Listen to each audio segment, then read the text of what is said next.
les galettes du riz cuillon avec du pâté, du porc ou du poulet, du bœuf. Vietnam, mienne s'appelle bánh dày. Bonjour à tous, comment allez-vous? Aujourd'hui, je vais vous montrer comment faire le galette du riz qu'on mange accompagné avec le pâté du porc ou du poulet. On s'appelle bánh dày. Farine de riz cuillon. J'ai ici un sachet de 400 grammes. Une cuillère à café du sel. Mélange. 200 ml de l'eau bouillante.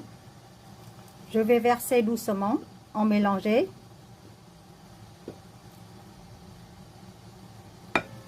À côté, pour perdre pas de temps, je commence de chauffer de l'eau avec le panier de vapeur.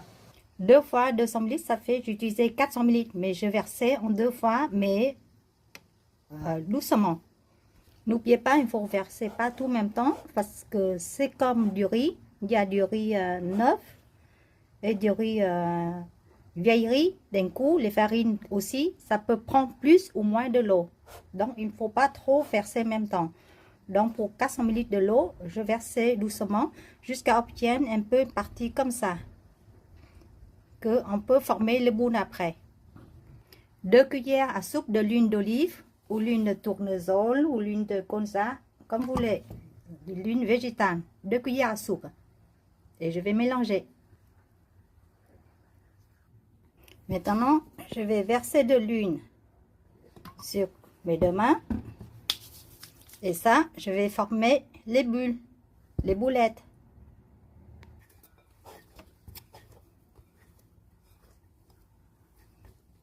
Je forme une bulle et puis après, je vais diviser en 10 ou 11 ou 12 boulettes. Ça dépend de la taille que vous voulez. En principe, je peux, avec ce 400 grammes, je peux former 10, 12 boulettes, de 10 à 12 de boulettes de farine pour rassembler à 5-6 galettes du riz cuillon de côté avec du pâté milieu. Voilà, je formais 12 boulettes pour 6 galettes du riz avec du pâté du porc ou du pâté du poulet. Je vous coupais des carrés avec le papier de cuisson en force d'environ 12 cm, en 12 cm en carré. Et je me lunais un peu pour mettre le boulet dessus. Ça, c'est pour éviter une colère. Pour mettre dedans, je vais mettre un peu fort comme ça. Voyez, et je vais mettre cuire à la vapeur. Je vais faire 2 tapes de papier et vous mélange. Voilà. Et vous le placez dans le panier de vapeur. En attendant le cuisson, on va couper le pâté du porc.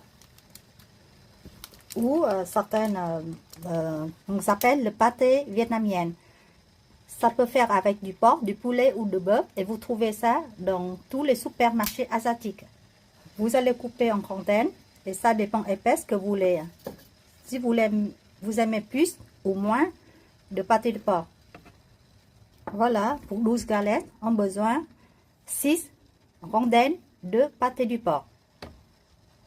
J'ai utilisé seulement moitié de rouleau de pâté du porc. En attendant, c'est facile à voir si la galette est cuite. Quand la galette est cuite, il va gonfler. Voilà, regarde, il est gonflé comme ça, il est cuite. Parce que, en tout cas, les pâtes sont déjà mis cuites avec de l'eau chaude. Aussi, une façon pour voir si c'est cuite, le galette, utilisez comme le gâteau, un petit coin au couteau et vous rentrez dedans. Si vous trouvez rentrer facilement, c'est-à-dire c'est bien. S'il est encore dur, c'est-à-dire qu'il n'a pas assez cuit. Vous voyez, la rentrée très tendre, la pâte, donc c'est cuite. N'oubliez pas de mettre à plat le galette. Aussi, ça plus facile de cuire, le pâte plus vite, d'accord? Ça prend environ de 4 à 5 minutes, ça dépend la cuisson et puis ça dépend de l'épaisse de galette. Et pour faire une galette de riz blanc, c'est facile à faire. On prend le surface plat. On met les galettes, le pâté du porc ou pâté de poulet, bœuf au milieu. Et on va ajouter la deuxième partie. Donc ça se coupe pour on prend et mange.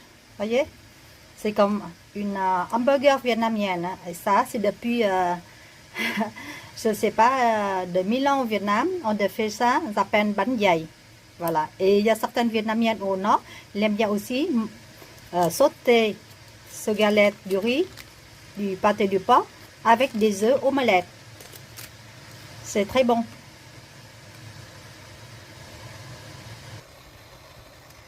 Voilà, je me prépare une galette en bas, une galette en haut. C'est chaud. Voilà, le 6 galettes de riz cuillon avec le pâté du porc. N'oubliez pas de me donner un pouce j'aime et à la prochaine vidéo. Au revoir, ciao.